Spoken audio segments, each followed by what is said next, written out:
Assalamualaikum warahmatullahi wabarakatuh. Para pendengar yang terhormat, selamat berpuasa. Moga-moga amalan kita diterima oleh Tuhan. Dan sekarang kita teruskan kebiasaan kita, yaitu menjawab pertanyaan yang dikemukakan oleh masyarakat kaum muslimin kepada anak-anak Yanuar. Saya harapkan supaya sudi membacakan pertanyaan-pertanyaan itu. Terima kasih Buya atas kepercayaannya yang diberikan pada saya. Untuk surat yang pertama berasal dari saudari Yati Marto Jorelo, Gang Pala 2, Strip 8, RT 1, RK 1, Bogor. Ya. Isi pertanyaannya begini Buya. Iya. Bolehkah kita mengambil air sembahyang dengan memakai air hangat kalau kita dalam keadaan sakit? Boleh. Sebab itu kan air itu kalau dipanaskan tidak berubah. Tapi kalau dimasuki najis baru berubah. Atau sudah berubah warnanya, berubah baunya. Karena misalnya masuk kencing ke dalam, itu baru tidak boleh. Tapi kalau air bersih, air suci dipanaskan, itu kan lebih baik. Apalagi kalau sebelah Bogor itu pagi-pagi agak dingin sedikit. Boleh saja Anda.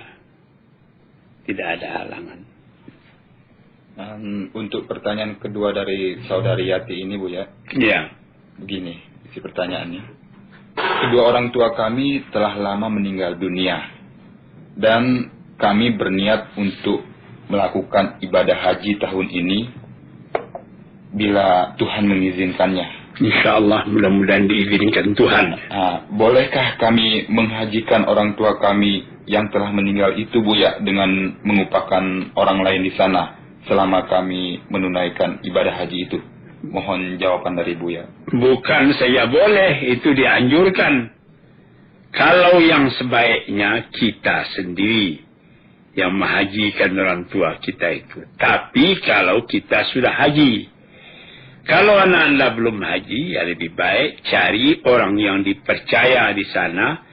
Banyak itu tiap-tiap tahun, terutama mahasiswa-mahasiswa yang belajar di Mekah atau di Madinah. Ditawarkan berapa dia suka diongkosi berangkatnya pergi ke Arafah itu.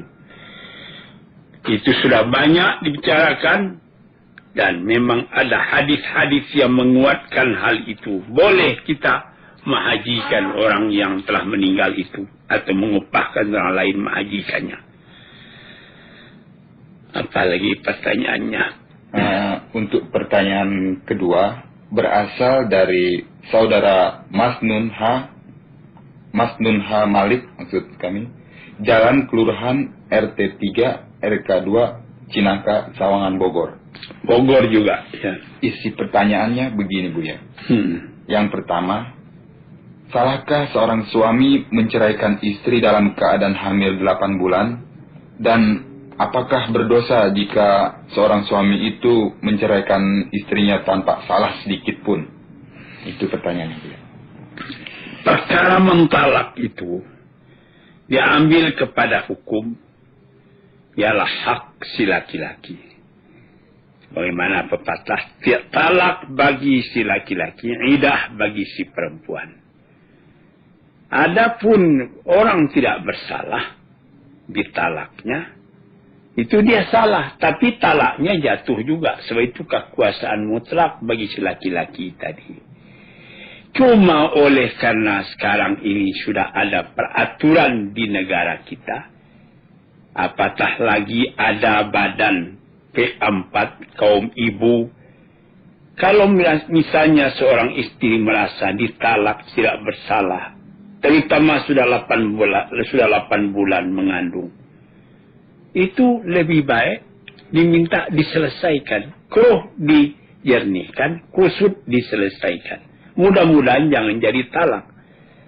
Jadi laki-laki yang mentalak saya istri 8 bulan mengandung, lantas ditalak.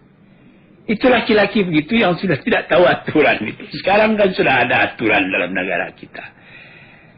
Adapun talaknya jatuh, so itu hak dia. Perbuatannya itu tercela, memang tercela. Sedangkan tidak bersalah, tidak ditalak saja. Itu ada hadis, inna abghadal halali indallahi at-talaq. Satu perbuatan halal tapi dibenci oleh Allah Ta'ala ialah talak itu. Arti dibenci, tidak disenangi, tetapi talaknya jatuh. Ini ingat. Misalnya dia benci lalu ditalak, ini katakan karena perempuan tak suka itu, tentang talaknya tidak jatuh, itu tidak ada itu, jatuh. Nah, tapi kan sekarang karena ada penyelesaian hakim atau pengadilan agama, dibawa ke sana, dibicarakan baik-baik, kan lebih baik daripada begitu saja. Itu sudah. Untuk pertanyaan kedua dari saudara Masnun ini, Bu ya, masih berkaitan dengan soal perceraian. Di mana pertanyaannya berisi begini, Bu ya. Dalam suatu sidang agama, perceraian di pengadilan agama itu pernah terjadi satu kali tapi tidak putus. Dan suami tidak mau lagi mengikuti sidang-sidang yang selanjutnya, Bu ya. Apakah itu berarti syah perceraian itu? Iya. Syah itu kan saya sudah katakan, tidak usah diulang dua kali lagi. Kalau laki-laki itu menceraikan, cuma ada keterangan lain. Kalau sedang marah, ighlaq namanya, pikirannya tertumbuk, sedang gelap mata, okay. Tapi nanti antara 1 jam di belakang dia sudah menyesal. Ini bisa dikadukan lagi kepada pengadilan agama, mungkin itu talaknya dianggap tidak jatuh. Jadi hal ini penyelesaian dengan hakim yang baik sekali soal seperti ini. Jangan diselesaikan berdua saja.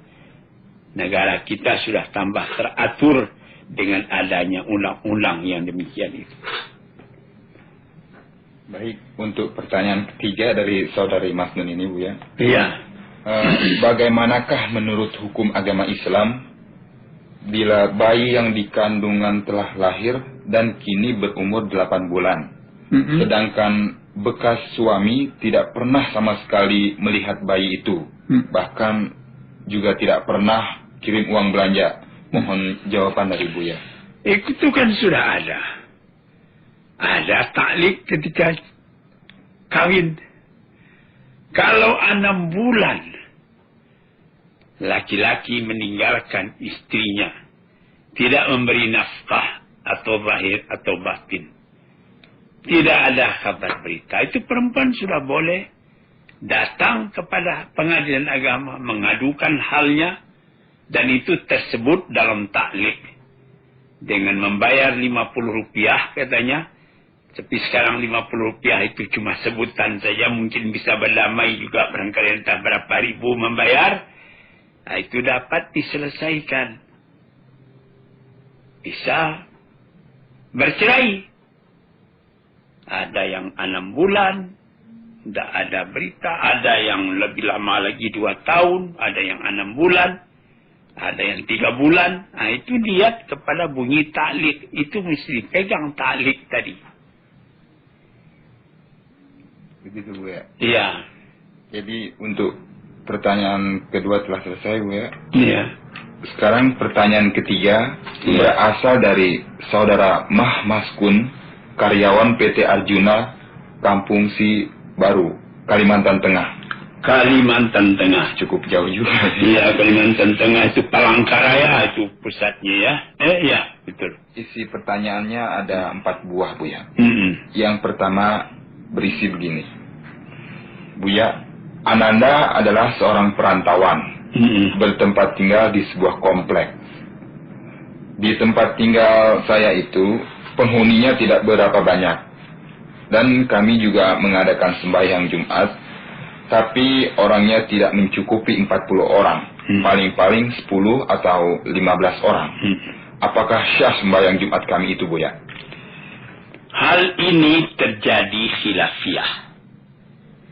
Di dalam mazhab Syafi'i baru sah mendirikan satu Jumat kalau cukup orang 40 yang fasih bacaannya dan mustautin menetap di tempat itu. Tetapi di dalam mazhab Imam Malik 17 tidak 40, 17 sudah cukup. Kalau orang sudah cukup 17 orang, itu fasih bacaannya bagus, itu sudah berdiri Jumat.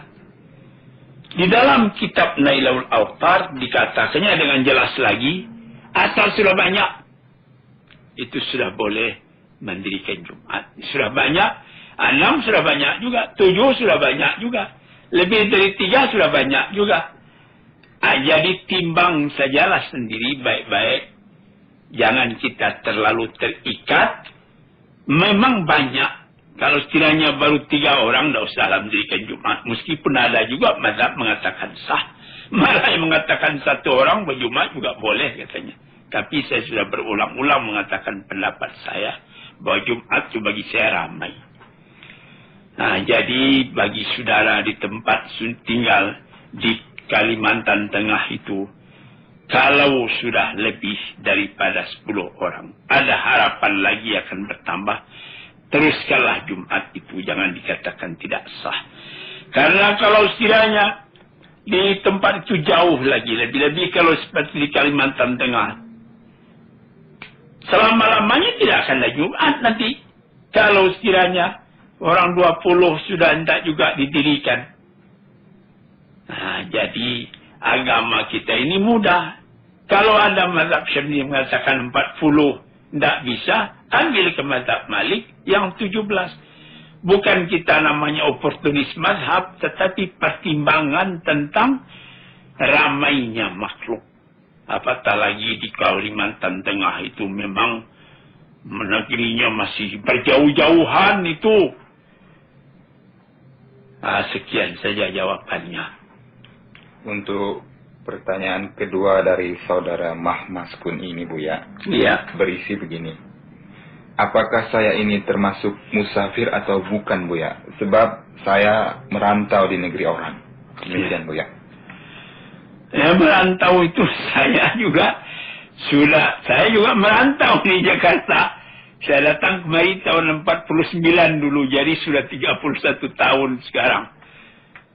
Jadi kalau dikatakan merantau juga, tentu tidak. Biasanya yang dikatakan merantau itu dalam hadis-hadis sehingga 2 bulan. Kalau sudah agak lama, tentu tidak merantau lagi namanya. Kadang-kadang orang merantau dari Sumatera datang ke Jawa. Lebih banyak yang telah berkubur di Jawa. Namanya merantau juga. Jadi tentu ada batasnya yang lebih baik. Ada seperti Abdullah bin Umar dalam perjalanan 2 bulan dia tetap saja melakukan qasar dalam sembahyangnya. Tapi yang lebih daripada 2 bulan, anda ada bertemu hadisnya yang kuat. Timbanglah oleh anak anda sendiri memakainya. Baik, Buya. Untuk pertanyaan selanjutnya dari saudara Mahmaskun ini, berisi begini. Kalau kita bangun kesiangan, bagaimana cara kita mengerjakan sholat subuh, Buya? Mohon jawaban, Buya. Nabi Muhammad pun pernah kesiangan. Di dalam satu perjalanan bersama beberapa orang sahabatnya, atau patroli barangkali, tidur. Pagi-pagi bangun, matahari sudah tinggi. Disuruhnya juga Bilal azan. Azan katanya. Jadi sembahyang menjahar seperti biasa. Jadi kalau sekiranya saudara kesiangan, lebih baik menurut Nabi itu saja. Terus sembahyang, terus jahar, pakai azan dan segala. Cuma jangan sampai 2-3 kali, karena dalam sejarah Nabi cuma 1 kali itu pula kejadian. Lebih baik saudara beli beker, supaya 4:30 pagi, kata beker saudara sudah bisa sembahyang. Yang sekali tidak apa. Tapi nanti kalau kita sengaja, biar sesat tidur itu sudah salah kita. Biasa lama-lama baru tidur supaya nanti saya terbangun siang hari, ya itu tidak boleh itu. Ya, Buya. Untuk pertanyaan terakhir dari saudara Mahmaskun ini, ya. Isinya begini, Buya.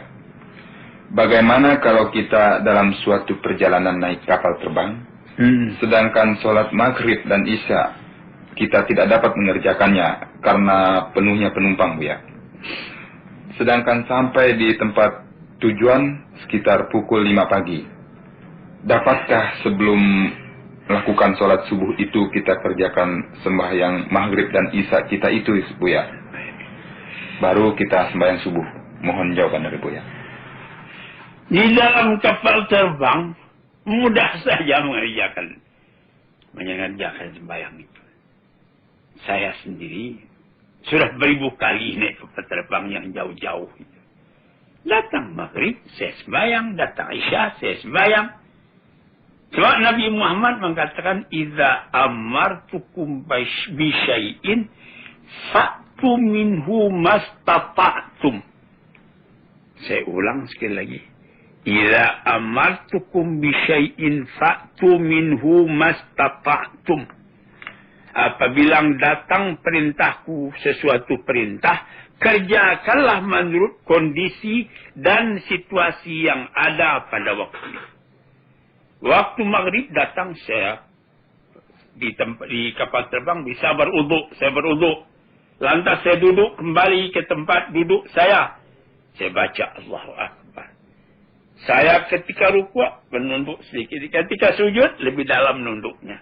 Nah, itu namanya sekedar kesanggupan kita pada waktu itu kita kerjakan. Ini di dalam mazhab Syafi'i sendiri dikatakan. Tidak usah qadha lagi. Jadi saudara tidak akan terhalang mengerjakan sembahyang di dalam kapal terbang itu. Jadi demikian, Bu, ya? Iya.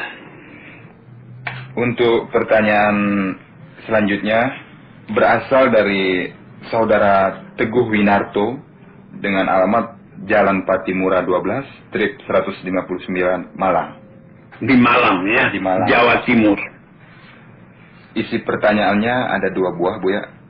Yang pertama, ada orang yang mengatakan berpuasa Rajab itu hukumnya dosa. Apa betul itu, Bu, ya? Nah,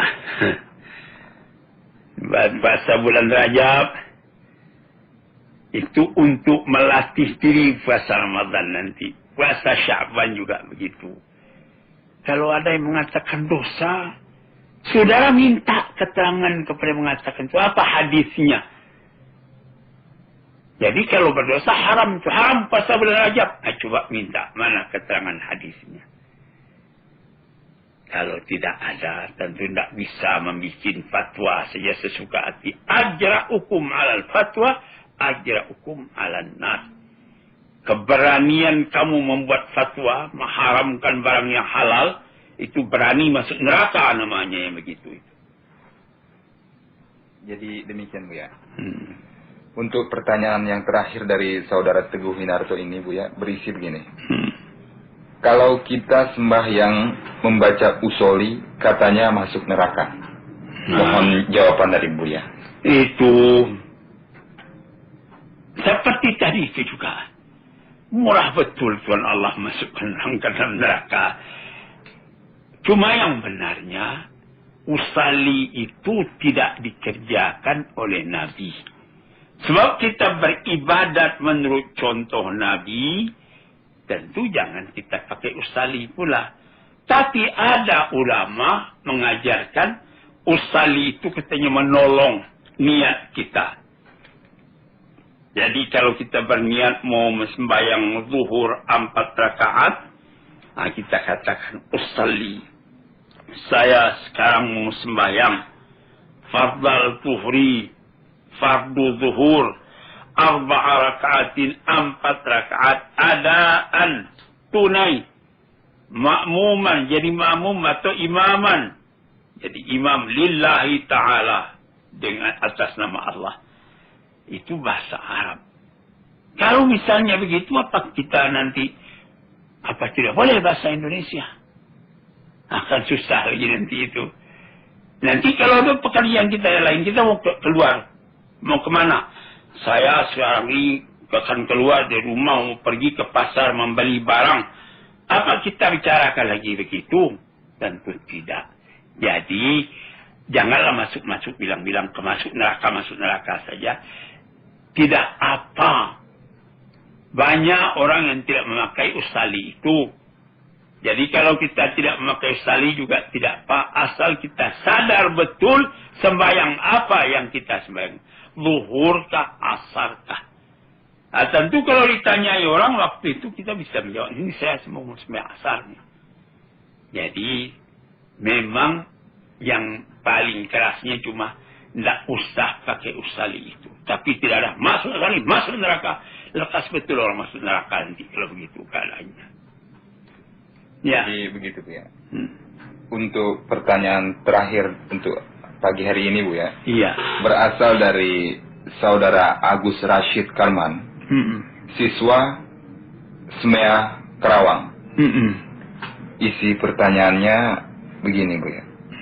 Ada 3 buah.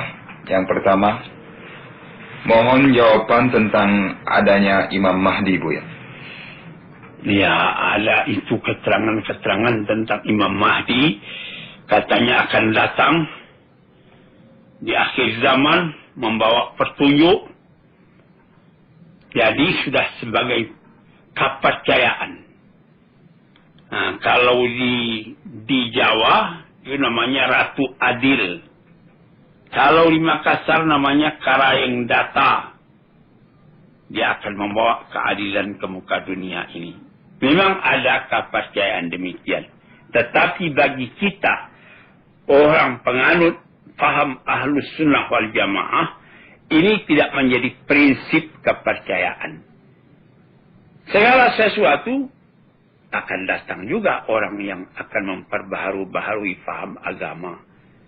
Jadi tidak usah menyebut Mahdi seperti itu juga demikian keadaannya. Sama dengan pertanyaan yang tadi. Jadi kepercayaan kepada kedatangan Imam Mahdi itu memang ada. Terutama dalam kalangan Syiah. Bagi mereka itu prinsip kepercayaan itu.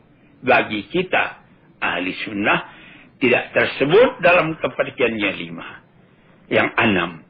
Percaya kepada Allah, percaya kepada Rasul, percaya kepada malaikat, percaya kepada kitab-kitab, percaya kepada hari kiamat, dan percaya untung baik dan untung buruk.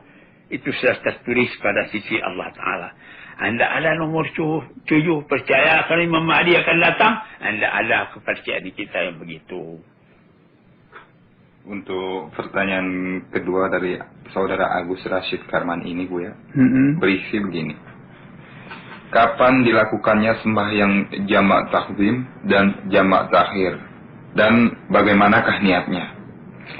Kalau kita dalam perjalanan, misalnya kita berangkat pada waktu zuhur, akan sampai nanti di tempat yang kita tuju itu, entah naik kapal terbang, entah naik mobil, entah apa, habis maghrib baru kan sampai di sana. Kita jamak takdim dulu. Kita sembahyangkan zuhur dan asar. Yang nanti sesampai kita di tempat yang kita tuju, misalnya pukul waktu maghrib, itu boleh nanti maghribnya kita sembahyangkan takhir disatukan dengan isya. Itulah pertemuan antara jamak takhir dengan jamak takdim.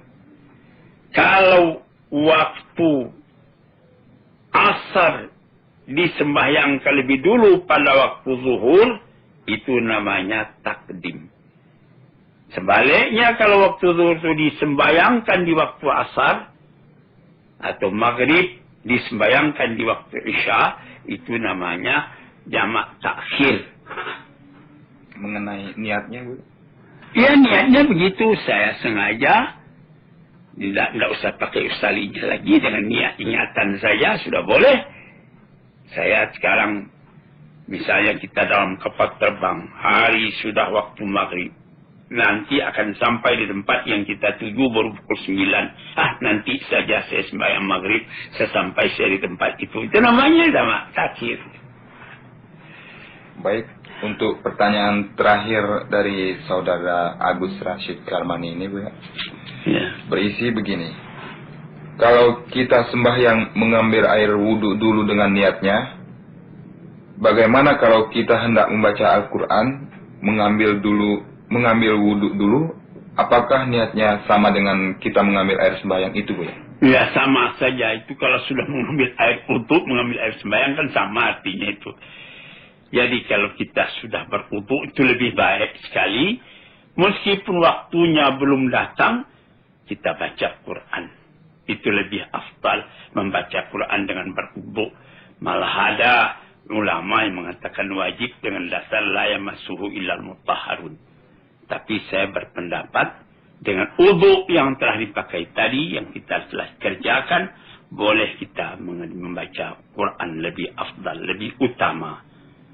Nanti dengan wudhu itu juga sesudah kita baca Al-Quran 2 juzuk misalnya, kedengaran azan Allahu Akbar, tidak usah ambil wudhu lagi karena wudhu tidak ada. Ambil wudhu juga boleh, itu namanya memperbaharui wudhu. Sudah selesai, Bu ya. Ya, terima kasih Nala atas pertolongan membacakannya itu. Nanti lain hari tolong bacakan lagi. Insyaallah ya. Assalamualaikum warahmatullahi wabarakatuh. Assalamualaikum warahmatullahi wabarakatuh. Selamat pagi para pendengar yang terhormat, yang mulia. Hari Senin biasanya kita menjawab pertanyaan-pertanyaan yang dikemukakan. Anak Anda diharap supaya sudi membacakan pertanyaan-pertanyaan itu. Iya, dengan senang hati, Bu ya. Iya. Baiklah, Bu ya, kita mulai saja dengan pertanyaan surat yang pertama dari Saudara Wali Judin, Jalan Budi Kemuliaan nomor 13/47, Jakarta Pusat. Pertanyaannya begini, Bu ya. Istri saya baru melahirkan, sekalipun melalui operasi besar. Alhamdulillah, ibu dan anak dalam keadaan selamat. Setelah operasi tersebut, kami disuruh untuk masuk KB demi keselamatan. Akhirnya, menstruasi tidak teratur. Kadang-kadang hampir 1 bulan. Dengan demikian tidak dapat melanjutkan sembahyang. Mohon penjelasan dari Buya. Yang kewajiban sembahyang itu tetap ada. Itu dapat ditaksir sendiri. Kalau yang normal, perempuan mens itu ialah 6 hari. Kalau sudah lebih dari yang 6 hari, mulai sembahyang walaupun masih berhaid. Sebab pada waktu itu namanya itu bukan haid lagi, melainkan istihadah. Arti istihadah semacam penyakit. Jadi karena penyakit itu sebagaimana juga penyakit yang lain-lain tidak meninggalkan sembahyang, sehingga orang tertidur saja terus masih wajib sembahyang cara tidur. Jadi anak Anda sendiri karena menstruasinya tidak teratur itu ingat saja, kadang-kadang hampir 1 bulan. Ya, kalau sekiranya tidak haid tentu wajib sembahyang. Kalau datang waktu haid, batasnya 6 hari. Lebih dari itu sembahyang kembali. Caranya tentu mudah saja diketahui. Maaf, diambil kapas. Celana kecil yang pakai kapas itu nanti insya Allah bersih, tidak akan tersinggung. Jadi kewajiban sembahyang tidak terhalang dengan adanya istihadah, yaitu darah penyakit namanya. Jadi jangan anak Anda tinggalkan sembahyang. Anak Anda mengatakan dengan demikian tidak dapat melanjutkan sembahyang. Jangan, sembahyang mesti terus lebih daripada waktu yang 6 hari itu. Ya, itulah tadi jawaban dari Buya untuk Saudara Wali Judin di Jalan Budi Kemuliaan nomor 13/47, Jakarta Pusat. Sekarang Buya surat yang kedua dari Nyonya Setiawati, Jalan Setiabudi, RT 005 RW 2, Jakarta Selatan. Iya. Begini Buya, yang pertama. Bagaimana hukumnya tentang surah-surah yang kami hafal dalam huruf Latin? Iya. Apakah bacaan-bacaan dalam Al-Quran akan bisa dengan tepat dituliskan dalam huruf Latin? Dan cara membaca surah-surah tersebut kurang afdal atau kurang tepat? Apakah sholat kami selama ini sah atau tidak, Buya? Nah, di sini ada dua hal. Sebenarnya menulis huruf Latin itu mempunyai, boleh juga, tapi mempunyai syarat. Yaitu sebab huruf Latin berbeda dengan huruf Arab. Kita misalkan saja sad, huruf sad dalam huruf Arab. Itu biasa ditulis orang SH, sad, sadiqin. Orang yang tidak belajar bagaimana cara membaca itu nanti dia baca ishadikin katanya. Ada saya dengar orang pidato di muka orang banyak. Saudara-saudara, hadlirin dan hadlirat. Karena dia tidak belajar, disangkanya DL itu hadlir. Nah, Nahdlatul Ulama katanya begitu misalnya. Nah, itu salah. Jadi bisa juga membaca huruf Latin, tapi wajib belajar betul-betul makhraj huruf itu. Cari guru, wajib. Wajib artinya anak Anda sendiri Setiawati sudah tahu itu, tidak boleh diabaikan itu.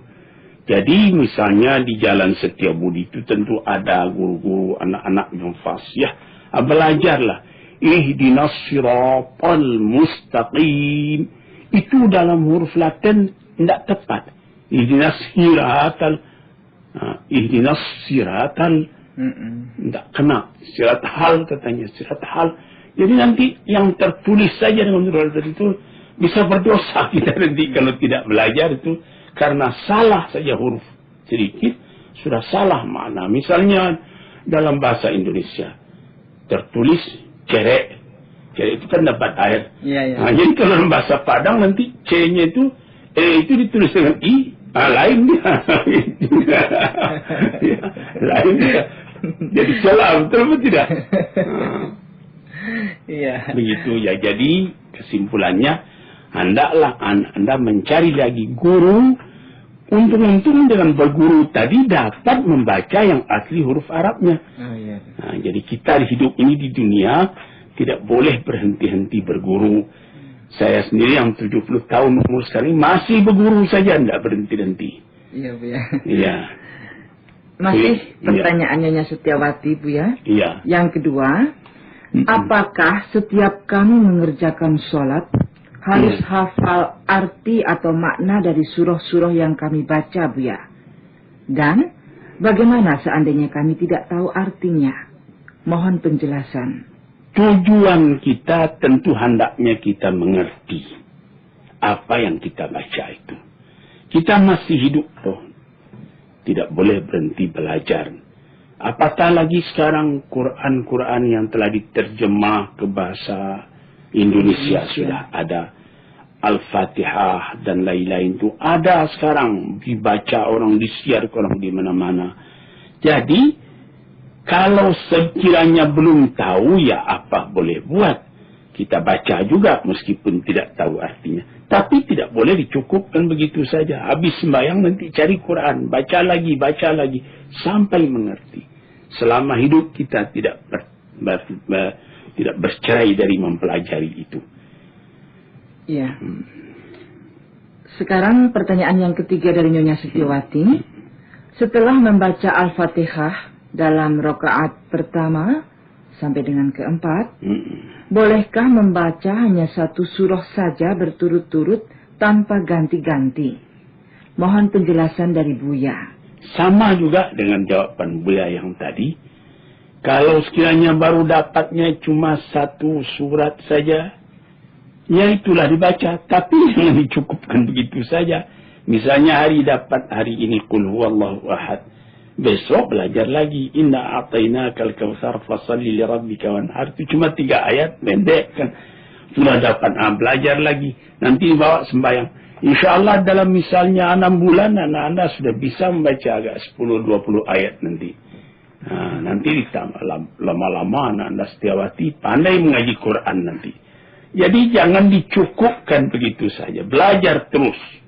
Train. Ya enggak? Iya, betul. Itulah jawaban untuk Nyonya Setiawati di Jalan Setiabudi RT 5 RW 2 Jakarta Selatan. Nama Setiawati tinggal Setiabudi. Jadi orangnya setia juga. Setia juga dan berbudi juga insyaallah. Insyaallah Bu ya. Sekarang surat yang ketiga dari saudara Ahmad Saidi R. Di Pasiraman Aji Barang Purwokerto. Oh, agak jauh nih. Ya, Jawa Tengah ini ya. Pertanyaannya begini Bu ya. Ada 2 orang A dan B yang bertetangga. Benar. Masing-masing mempunyai anak kecil yang sedang disusui. Sedangkan anak A wanita, anak B putra. Antara A dan B sering bepergian. Barangkali ini ibunya ya. Iya. Dan anak itu ditinggal di rumah. Karena anak itu lama ditinggal, lalu menangis ingin menetek. Karena rasa kasihan dari ibu yang dititipi anak itu, lalu anak itu disusui oleh ibu yang dititipi anak itu. Iya. Apakah kedua anak itu langsung menjadi saudara satu susuan? Bolehkah atau tidak kedua anak itu menikah nantinya? Mohon penjelasan. Ya, insya Allah saya jelaskan di sini. Itulah yang bernama saudara sepersusuan. Dia sudah menjadi muhrim. Dia tidak boleh lagi kawin. Anak wanita A, wanita A dan anak wanita B, putra kan begitu katanya, laki-laki dan perempuan. Itu di dalam Al-Quran. Wa akhawatukum minar raba'ah, saudara kamu dari sepersusuan katanya. Ibunya sudah jadi ibu, tidak boleh lagi dikawininya. Jadi konsekuensinya kalau berwudu itu tidak batal wudunya bersentuh. Sudah muhrim namanya, sudah mahram itu. Jadi apatah lagi sebagaimana pertanyaan anak ini ada khilaf ya. Kata setengah ulama kalau cuma sekali saja tidak apa. Tapi ini saya lihat pertanyaannya kan sering bepergian. Jadi sering disusukan. Kalau yang satu bepergian, ibunya tinggal, anak yang si putra dibawa kepada ibu si putri. Nanti kalau yang ibu si putri yang ke pasar, anak si putri dibawa kepada ibu si putra. Sudah begitu saja. Orang itu sudah jadi saudara itu. Sudah saudara dalam persusuan namanya. Jadi dia sudah seperti mahram, dia tidak boleh lagi kawin. Dia sudah membela sebagai saudara kandung itu.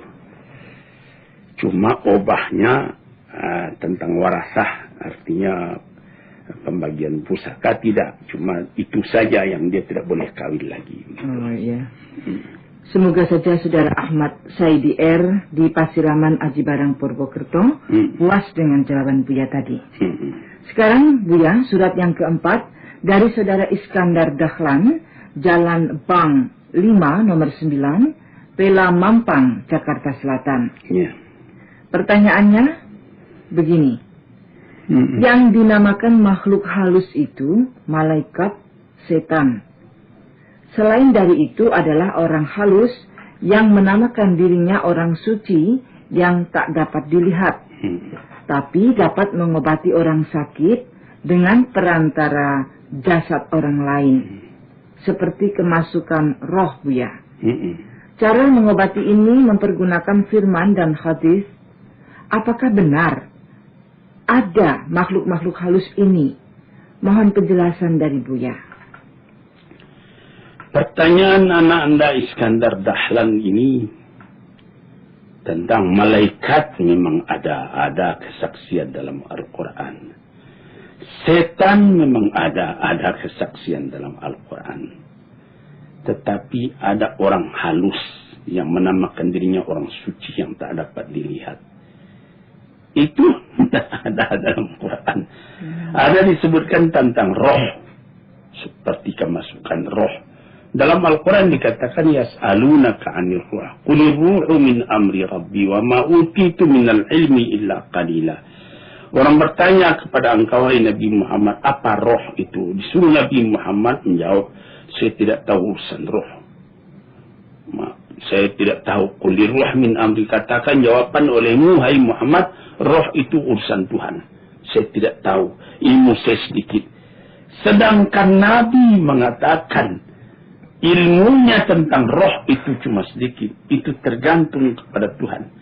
Bagaimana orang berani mengatakan dia tahu ini orang suci, orang gelap, orang apa? Coba anak anda Iskandar Dahlan, kita sekarang zaman modern. Saya sendiri mengaji tapi juga mengetahui zaman modern sedikit-sedikit. Sedangkan dalam buka toko bisa membuat double coding.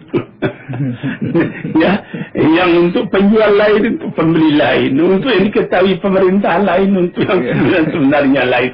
Sedangkan buku yang terang, apalagi buku gelap begini, ada roh, ada malaikat, itu kan hal gaib semua.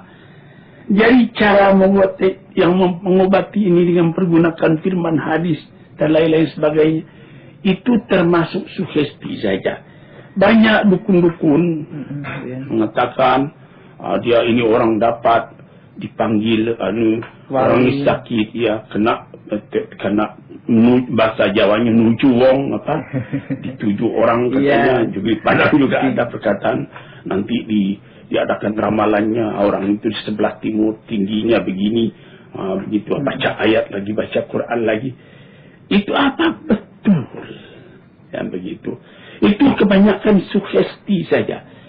Lalu timbul takut oleh orang yang berobat kepada dukunnya tadi, dibikin sugesti sehingga dia tidak sempat berpikir lagi. Cari daun ini, daun itu, kumpai cikarus, tewas dingin, baca ini, baca itu. Tapi bayar lebih dulu. Jadi lebih baik kalau penyakit apa? Penyakit jasmani, bawa ke dokter itu yang baik. Penyakit rohani, bawa berdoa kepada Allah. Jangan terlalu banyak terpengaruh dengan yang seperti itu. Ada roh, itu nanti ada di kamar, di luarnya dukun, di dalam kamarnya katanya ada suara-suara, dibuka kamarnya rupanya ada orang lain di dalam. Banyak itu cerita-cerita yang begitu. Jadi kita di zaman sebagai sekarang, yang agama kita fikirkan cara rasional sesuai dengan kemajuan ilmu pengetahuan, itu tidak usah lagi kita memakai yang begitu. Kerap kali saya baca di koran-koran orang tertipu dengan dukun-dukun yang semacam itu. Dengan orang yang berobat itu sendiri, kalau jiwanya kuat, dia meminta pada Allah Ta'ala. Jangan sembahyang yang khusyuk. Habis sembahyang dia meminta. Dia sugesti dirinya sendiri. Saya sudah sembuh, saya sudah sembuh.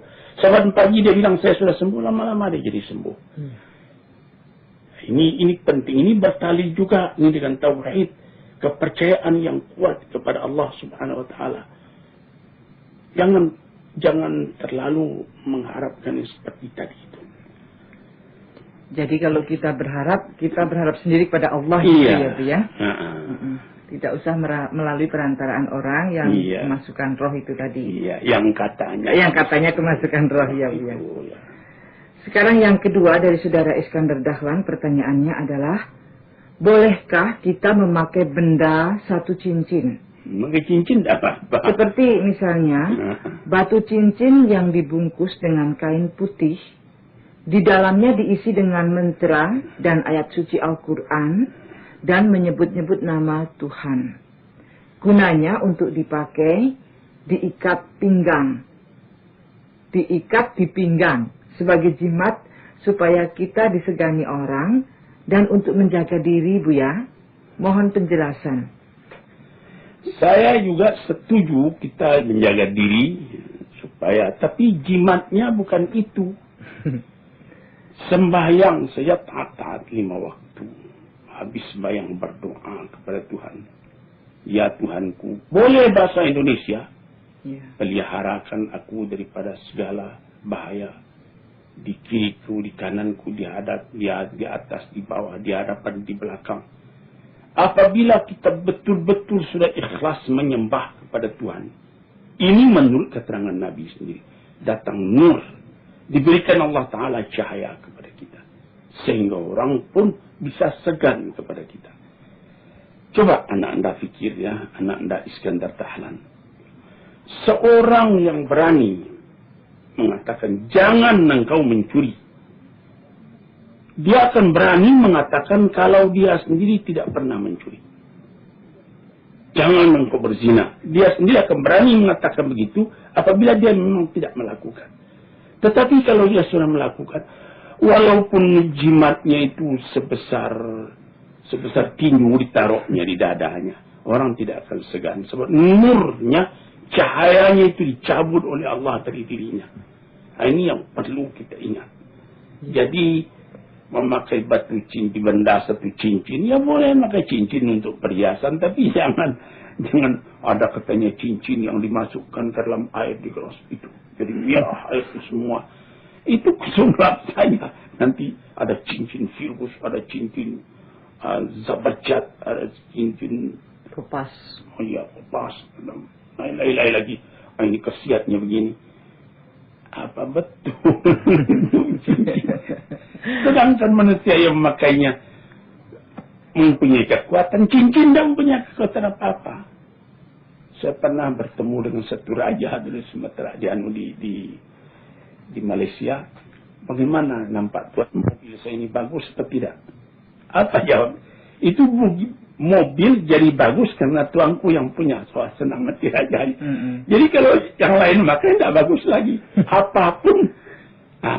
Apapun mobil yang tuanku pakai jadi bagus karena tuanku yang pakai. Wah, senangnya. Jadi begitu juga segala barang atau cincin, kalau kita pakai dengan sederhana, kalau kita berperangai yang baik, bagus cincin itu dilihat orang. Tapi walaupun gagah uang beribu-ribu, baru juta-juta, pakai cincin ajimat. Yang betul aja. Iya.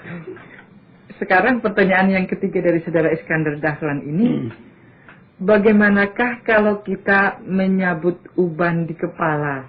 Bagaimana maksudnya ini? Apakah ada doa-doanya barangkali? Enggak, maksudnya barangkali takut dikatakan tua. Saya kira-kira tahun 45, jadi tahun berapa? Saya 35 tahun sekarang. Ya, Merdekaan ya. Ya, Waktu itu saya punya uban baru 7 helai. Saya cabut. Habis saya cabut nanti kira-kira 10 hari belakang sudah 10 helai. Saya cabut lagi. Nanti saya sudah 20 helai. Sekarang saya punya rambut. Ya kurang ubannya. Tapi saya punya kumis, saya punya jenggot semua sudah putih. Jadi mencabut itu lebih baik terima apa yang diberikan Allah. Kalau umur kita sudah lanjut, itu berubah. Ada cabut juga, bagaimana mengurangi umur? Tidak bisa.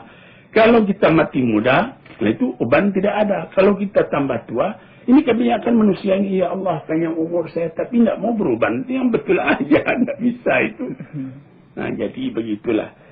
Tentang perkara mencabut uban kepala itu, ya tidak apa. Tapi fikirkanlah apa yang kita, akibat dari perbuatan kita itu. Orang Islam berfikir yang benar.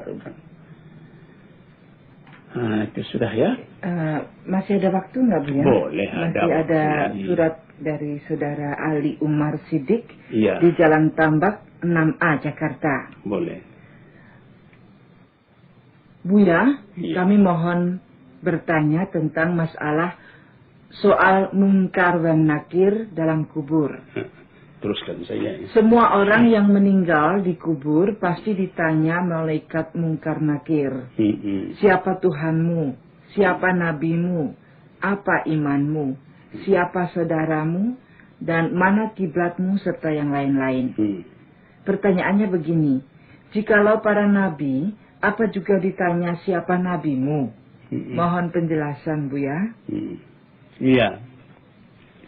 Itu namanya sam'iyat. Artinya yang kita dengar keterangannya dari Nabi kita sendiri.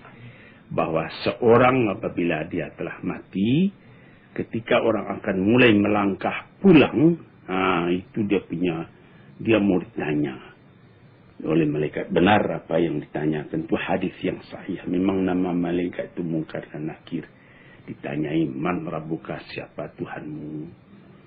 Apa agamamu, bagaimana akidahmu, sebagaimana yang ditanyakan itu. itu insya Allah akan tetap terjawab semua pertanyaan itu apabila kita telah melatih diri kita di dunia ini. Bisabitallahul mu'minina bil qawli tsabiti fil hayati dunya wa fil akhirah. Orang yang beriman itu akan teguh pendiriannya di dunia dan di akhirat. Tidak ada Tuhan melainkan Allah. Kalau dia telah ikuti perkataannya dengan perbuatannya ketika hidupnya, lancar dia punya penjawaban nanti sampai di alam kubur. Tetapi orang yang hidupnya tidak beribadat kepada Tuhan, tidak berketentuan, walaupun dia ajar dari luar, apabila datang dua orang malaikat bertanya kepada engkau, idza ja'akal malakani, maka ditanyai siapa Tuhan, qul rabbi Allah, katakan olehmu Tuhanku Allah. Walaupun sudah diajar begitu, sedangkan di dunia diajar saban hari, tidak peduli, lantas hari itu diajar aja, kan yang betul ya enggak. Jadi itu pertanyaanmu karena nakir benar, tetapi sampai kita di dalam alam kubur, tak usah diajar dari luar, kita akan dapat menjawabnya apabila kita telah melatih diri kita waktu hidup ini. Jangan dibikin main-main agama. Ada orang tidak pernah mengerjakan agama, memandang sinis kepada agama, lantas mati. Sebaru mati baca surat Yasin sama-sama di rumahnya. Katanya bisa masuk surga karena orang lain baca surat Yasin. Nanti saya sudah mati, nanti jawab lagi pertanyaan mereka, diajar lagi dari luar. Agama tidak murah begitu. Ya. Ya. Itulah jawaban untuk Haji Ali Umar Sidik di Jalan Tambak 6A Jakarta. Sekarang masih ada sebuah surat dari saudara Sunodo WS di Jakarta. Iya. Ini yang terakhirnya. Iya. Suratnya ini berisi dua pertanyaan, Bu. Hal melafazkan usolli atau niat dalam melaksanakan sholat. Apakah mengucapkan usolli itu adalah sebagai melakukan bid'ah? Sebab ada sabda Nabi yang artinya tiap-tiap bid'ah itu sesat dan kesesatan itu di neraka. Kemudian atas keterangan sabda Nabi Muhammad SAW ini, maka kami ingin mohon penjelasan yang sejelas-jelasnya, karena ini sangat penting bagi kami dan masyarakat Islam seluruhnya. Juga menurut sabda Rasulullah SAW yang artinya, apabila engkau hendak berdiri sembahyang, hendaklah engkau berwudu, kemudian menghadap kiblat, lalu engkau takbir. Itu Buya. Pertanyaan ini tentang usali ini, pelajaran ini, pertengkaran ulama tentang ini sudah 80 tahun. Lebih tua dari saya. Di negeri saya juga pertengkaran itu, perkara itu, usali atau tidak itu. Ada yang bilang itu bid'ah. Tidak ada asal dari Nabi karena imamnya empat, tidak ada yang berusali. Kemudian baru diatur ada pakai usali dan lain-lain. Tapi yang lain mengatakan itu menolong, namanya mulut kepada hati. Jadi kalau dia mau berjalan misalnya berniat mau ke pasar, dibacakan di rumah, saya sekarang mau ke pasar. Itu misalnya. Jadi saya sembahyang sekarang mau sembahyang. Jadi begini saja. Karena sudah 80 tahun pengajian ini, bagi saudara yang bertanya barangkali baru. Jadi saya tidak akan menjawabkan ini bid'ah. Cuma ajar sajalah bagaimana berniat itu yang betul. Tidak membaca juga sah sembahyangnya. Begitu saja. Bagaimana melatih diri. Kalau mau sembahyang, Allahu Akbar. Dalam hati kita sudah ingat kita mau sembahyang. Dari mulai orang azan kita sudah mulai mendengar orang sembahyang. Tapi orang yang berusali itu juga sembahyangnya sah juga. Cuma ajarlah. Saya sendiri tidak pakai usali, sudah lama dari kecil. Saya mulai sembahyang, saya tidak pakai usali. Jadi kesimpulannya usoli itu bukan wajib ya, Bu ya? Ya, bukan wajib ya. Yang kedua, membaca doa kunut pada waktu sembahyang subuh itu wajib atau sunnah?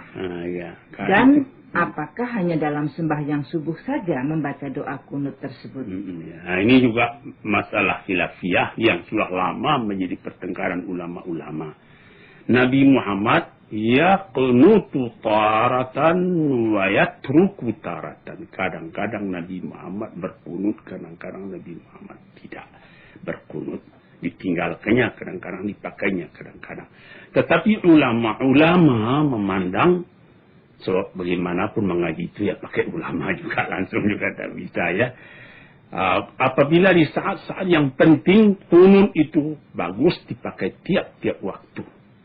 Jadi anak-anak bisa pilih sendiri, pikir sendiri sekarang ini apakah penting pakai kunut itu. Keadaan situasi negara kita segalanya. Bagi setengah ulama dia bilang ada yang sampai tiap waktu dia kunut, ada juga yang tidak. Jadi ini jangan menghalangi bagi kemajuan persatuan kita karena pertengkaran-pertengkaran yang seperti ini. Saya sendiri kalau saya sembahyang tahajud itu banyak saya pakai kunut.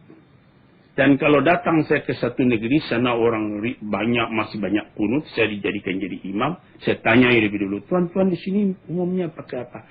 Kami sini berkunut semua. Maka saya kurang sopan kalau saya obah, tidak boleh kunut, ya. Lantas saya tidak mau, saya berdiri saja.